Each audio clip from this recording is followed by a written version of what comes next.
ভারতে ইনোভেশন বা উদ্ভাবন কিভাবে অনেক কিছু বদলে দিচ্ছে, চলুন আজ সেই বিষয়ে একটু গভীরে যাওয়া যাক। আমাদের হাতে এইচডিএফসি ইনোভেশন ফান্ডের একটা প্রেজেন্টেশন আছে, যেখানে বেশ কিছু ইন্টারেস্টিং তথ্য রয়েছে। ঠিক, এই প্রেজেন্টেশনটার সামনে রেখেই আমরা বরং বোঝার চেষ্টা করি ভারতে এই ইনোভেশনের চালচিত্রটা ঠিক কেমন দাঁড়াচ্ছে। হ্যাঁ, কোন কোন ক্ষেত্রে এর প্রভাব পড়ছে, আর কেনই বা এই পরিবর্তনগুলো আমাদের সবার জন্য এতটা গুরুত্বপূর্ণ। একদম। তাহলে প্রথমেই খুব সহজ করে যদি বুঝি, এই উদ্ভাবন বা ইনোভেশন বলতে ঠিক কি বোঝানো হচ্ছে? এটা কি শুধুই নতুন টেকনোলজি? না না, বিষয়টা ঠিক তা নয়। আসলে ব্যাপারটা তার চেয়েও অনেকটা ব্যাপক। আচ্ছা। সহজ কথায় বললে ইনোভেশন হলো কোনো নতুন আইডিয়া, নতুন পণ্য, পরিষেবা বা ধরুন প্রক্রিয়া, যা কোনো সমস্যার সমাধান করে কিংবা ব্যবসার উন্নতি করে। হ্যাঁ, ব্যবসার উন্নতি ঘটায় বা প্রতিযোগিতায় এগিয়ে থাকতে সাহায্য করে। এটা কিন্তু নানা রকমের হতে পারে। যেমন ধরুন র্যাডিক্যাল ইনোভেশন, যা একেবারে নতুন একটা বাজার তৈরি করে ফেলে। ও আচ্ছা। আবার ডিসরাপটিভও হতে পারে, প্রচলিত ব্যবস্থাকে একেবারে ভেঙে চুরে নতুন কিছু নিয়ে আসা। হ্যাঁ, বুঝতে পারছি।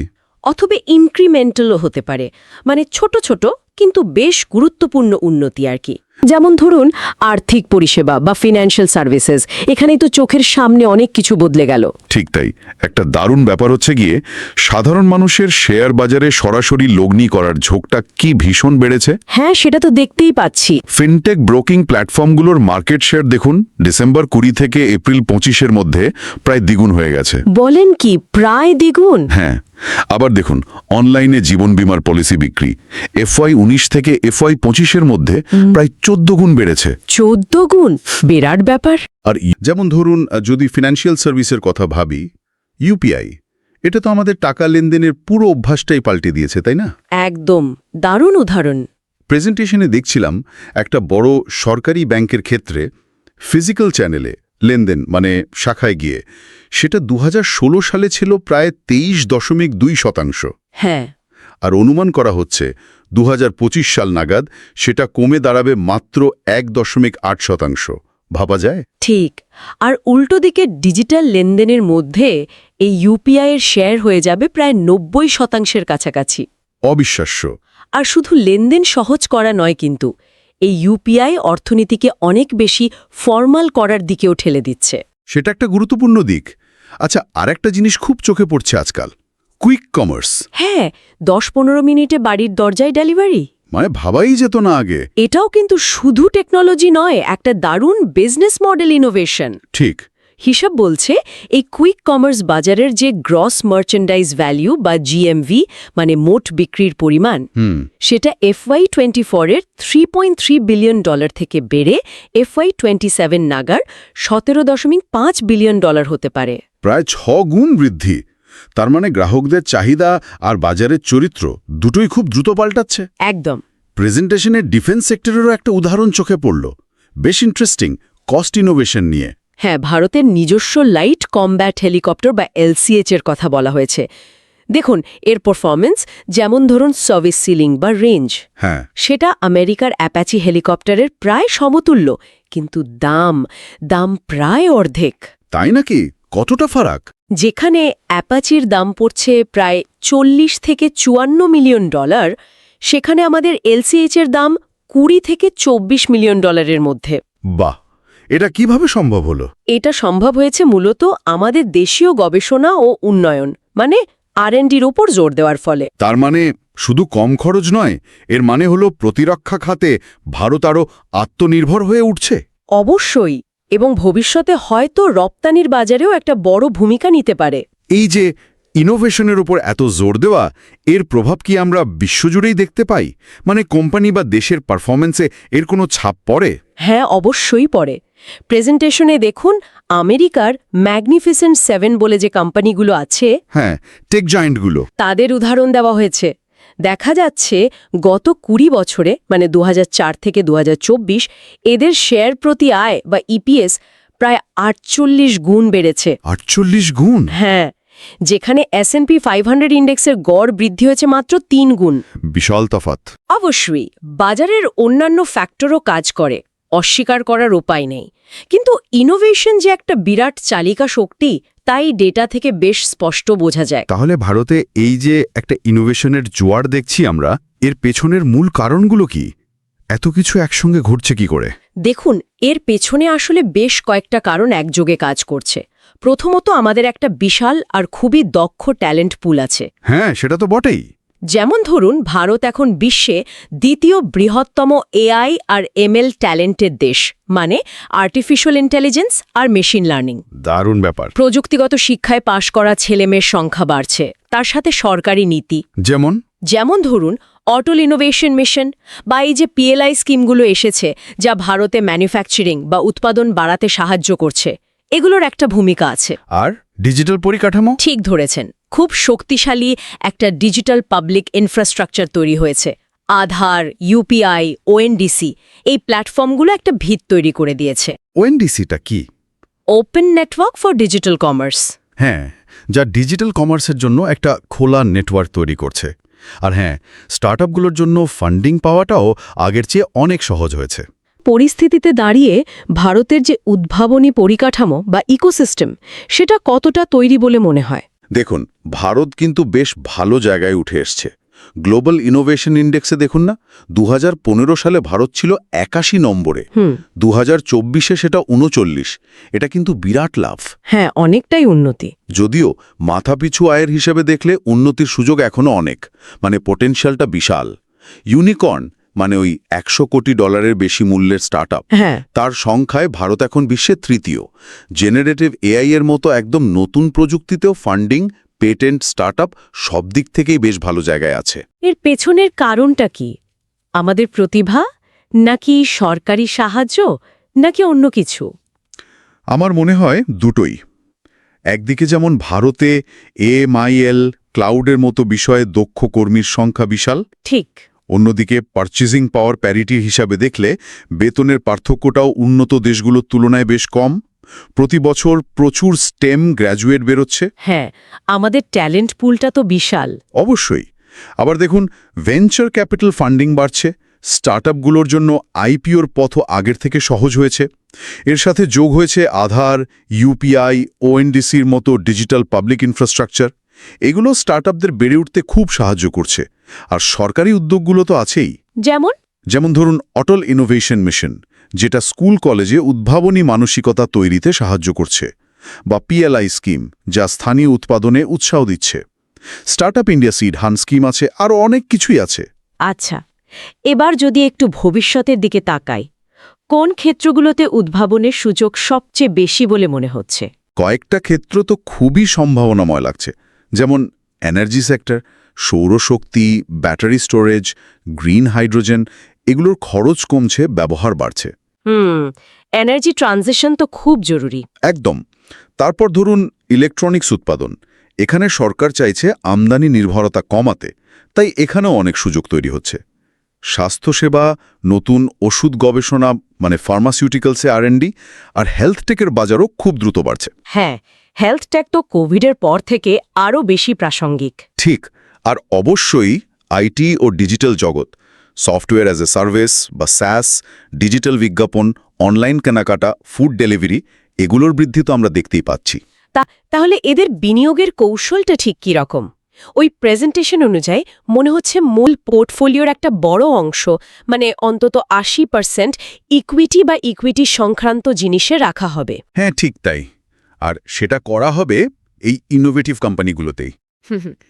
ওরা স্টক বাছাইয়ের জন্য একটা বটম আপ অ্যাপ্রোচ নেয়, মানে প্রত্যেকটা কোম্পানিকে আলাদা করে দেখে, খুঁটিয়ে বিচার করে। মানে ওপর থেকে সেক্টর দেখে নয়, বরং কোম্পানি ধরে ধরে। একদম। আর পোর্টফোলিওটা শুধু বড় কোম্পানিতে আটকে থাকে না, মানে বিভিন্ন মার্কেট ক্যাপের কোম্পানিতে ছড়ানো থাকে। ফোকাসটা থাকে লং টার্ম গ্রোথের ওপর। আর গ্লোবালি যে ইনোভেশনের ট্রেন্ডগুলো চলছে, সেগুলোর সঙ্গে যুক্ত কোম্পানিগুলো এদের নজরে থাকে। গুণমানের উপরও তো জোর দেওয়ার কথা বলা হয়েছে, তাই না? যেমন ধরুন হাই গ্রোথ পোটেনশিয়াল, বা যেন উদীয়মান বাজারের লিডার হয়ে উঠছে। হ্যাঁ, অবশ্যই। শক্তিশালী ম্যানেজমেন্ট, ভালো কর্পোরেট গভর্নেন্স, স্বচ্ছতা, এই ব্যাপারগুলো খুব গুরুত্বপূর্ণ ওদের কাছে। আর ভ্যালুয়েশন, এটা নিয়ে ওদের অ্যাপ্রোচটা কেমন? স্লাইডে দেখলাম গতানুগতিক পিই, পিবির ওপর নাকি শুধু নির্ভর করে না। ঠিক। ওদের ভ্যালুয়েশনের দৃষ্টিভঙ্গিটা একটু অন্যরকম। বেশ আকর্ষণীয়। ওরা শুধু ওই চেনা রেশিওগুলো দেখে না, বরং একটা মাঝারি থেকে দীর্ঘমেয়াদী দৃষ্টিকোণ থেকে, মানে একটা সামগ্রিক বা হোলিস্টিক ভিউ নেয়। এই হোলিস্টিক মূল্যায়নটা যদি একটু বুঝিয়ে বলেন, মানে ঠিক কিভাবে এটা আলাদা? ভালো প্রশ্ন। দেখুন, হোলিস্টিক মানে হলো শুধু বর্তমানের লাভ লোকসান বা ব্যালেন্স শিট দেখা নয়, তার বাইরে গিয়ে দেখা। যেমন ধরুন, কোম্পানির ভবিষ্যতের সম্ভাবনা কতটা, ম্যানেজমেন্ট টিমটা কতটা দূরদর্শী, বাজারের সুযোগটা আসলে কত বড়, কম্পিটিটরদের তুলনায় এরা কোথায় দাঁড়িয়ে, টেকনোলজিক্যাল অ্যাডভান্টেজ কিছু আছে কি, মানে এই সব কিছু মিলিয়ে একটা বড় ছবি দেখে, তারপর তার মূল্যায়ন করা হয়। অনেক ইনোভেটিভ কোম্পানির শুরুতে হয়তো লাভ কম থাকে, কিন্তু পোটেনশিয়াল ইনর্মাস থাকে। গতানুগতিক মডেলে সেটা অনেক সময় ধরা পড়ে না। বোঝা গেল। বেশ গভীর বিশ্লেষণ। আচ্ছা, ইনোভেশন তো অনেক সেক্টরেই হতে পারে। এই ফান্ডটা মূলত কোন কোন সেক্টরের দিকে বেশি ঝুঁকছে? দেখুন, বেশ কয়েকটা সেক্টর আছে, যেমন ধরুন অটোমোবাইল আর তার সাথে যুক্ত শিল্প, ফার্মা আর হেলথ কেয়ার তো আছেই, এছাড়া এনার্জি, ইউটিলিটি, আইটি ও সফটওয়্যার, ডিফেন্স, ইন্ডাস্ট্রিয়ালস, কেমিক্যালস, সার, এমনকি কনজিউমার গুডস। মানে তালিকাটা বেশ লম্বা। মূল আইডিয়াটা হলো ইনোভেশন যেখানেই ঘটছে সেই সুযোগটা নেওয়া। বাহ, বেশ ছড়ানো পোর্টফোলিও হওয়ার সম্ভাবনা। আর কোম্পানি বাছাইয়ের প্রক্রিয়াটা? শুনলাম একটা বিশাল তালিকা থেকে নাকি শুরু করে। হ্যাঁ, একদম। ওরা শুরু করে প্রায় ১৬০০র বেশি কোম্পানি নিয়ে, একটা বেশ বড় ইউনিভার্স। তারপর ওখান থেকে একটা নিজস্ব ফিল্টারিং প্রসেসের মাধ্যমে, মানে বিভিন্ন প্যারামিটার দেখে, প্রায় ২৩৫টার মতো কোম্পানিকে যোগ্য মনে করে। আর ফাইনাল পোর্টফোলিওতে থাকে প্রায় ১০৪-এর কাছাকাছি কোম্পানি। তার মানে বেশ কড়া ছাঁকনি ব্যবহার করা হয়। বটেই। আর মার্কেট ক্যাপ অনুযায়ীও বেশ বৈচিত্র্য রাখা হয়। যেমন ওই যোগ্য ২৩৫টা কোম্পানির মধ্যে প্রায় 57% ছিল স্মল ক্যাপ। ফাইনাল পোর্টফোলিওতেও সেটা প্রায় 51%-এর কাছাকাছি।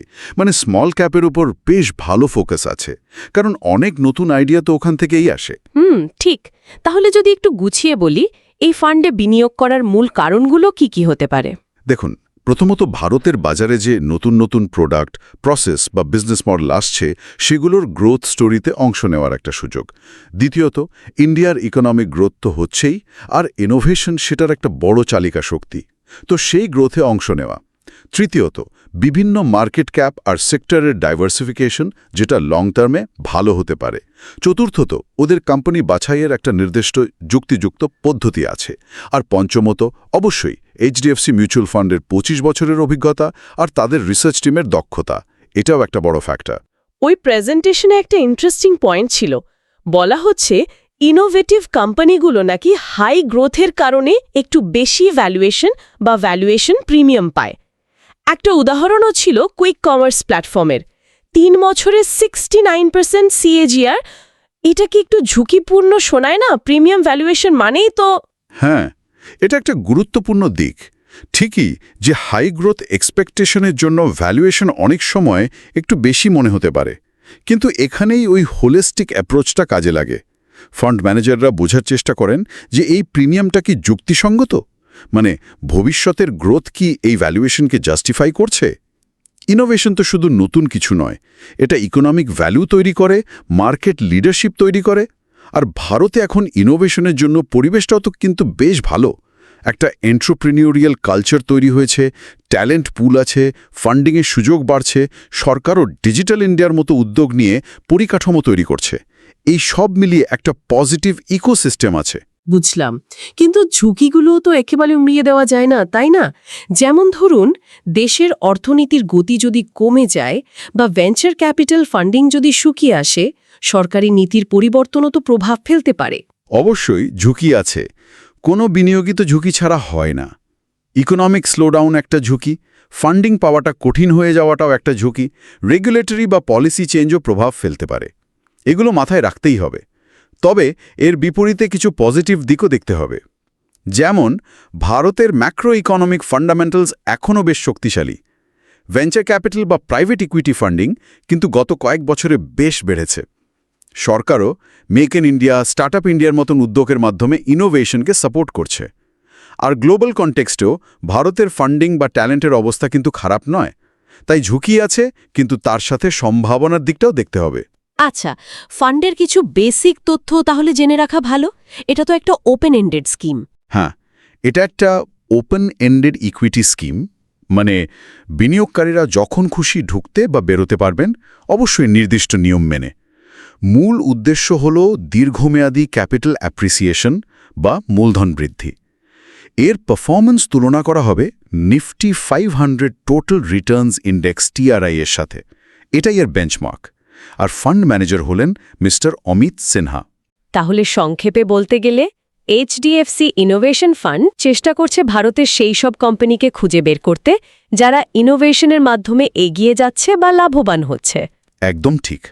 লক্ষ্যটা হলো বিভিন্ন সেক্টর আর বিভিন্ন সাইজের কোম্পানির মাধ্যমে দেশের যে ইনোভেটিভ পটেনশিয়াল আছে সেটাকে কাজে লাগিয়ে বিনিয়োগকারীদের জন্য দীর্ঘমেয়াদী সম্পদ তৈরি করা। আজকের আলোচনা থেকে একটা জিনিস বেশ ভাবাচ্ছে। ভারতে ইনোভেশনের এই যে যাত্রা, এটা আগামী দিনে কোথায় গিয়ে দাঁড়াতে পারে?